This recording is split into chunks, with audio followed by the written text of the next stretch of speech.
Static keyword. Imagine ஒரு கம்பெனில 100 employees இருந்தா கம்பெனி நேம் 100 தடவை ஸ்டோர் பண்ண வேண்டியதில்லை. ஒரு தடவை ஸ்டோர் பண்ணா போதும்.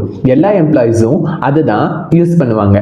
இதுதான் நம்ம ஸ்டாட்டிக்னு சொல்லுவோம். ஸ்டாட்டிக்னா எல்லாரும் ஷேர் பண்ற சிங்கிள் வேல்யூ.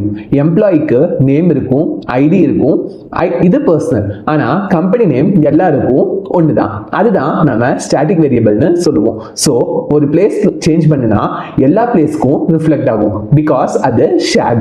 ஸ்டாட்டிக் மெத்தட்னா ஆப்ஜெக்ட் கிரியேட் பண்ண தேவையில்லை, டைரக்டா யூஸ் பண்ணலாம். ஸ்டாட்டிக் பிளாக்னா ப்ரோக்ராம் ஸ்டார்ட் ஆகும்போது ஒன்ஸ் தான் ரன் ஆகும், இனிஷியல் செட்டப்க்கு யூஸ் பண்ணுவோம். ஸ்டாட்டிக் ஃபைனல்னா ஃபிக்ஸ்டு வேல்யூ. ஒன்ஸ் ஸ்டார்ட் பண்ணுனா சேஞ்ச் பண்ண முடியாது, கான்ஸ்டன்ட்ஸ்க்கு யூஸ் பண்ணுவோம்.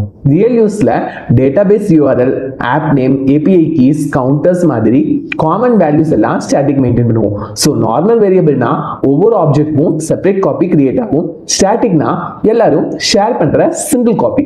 நாளைக்கு புது வீடியோல பார்ப்போம். பை.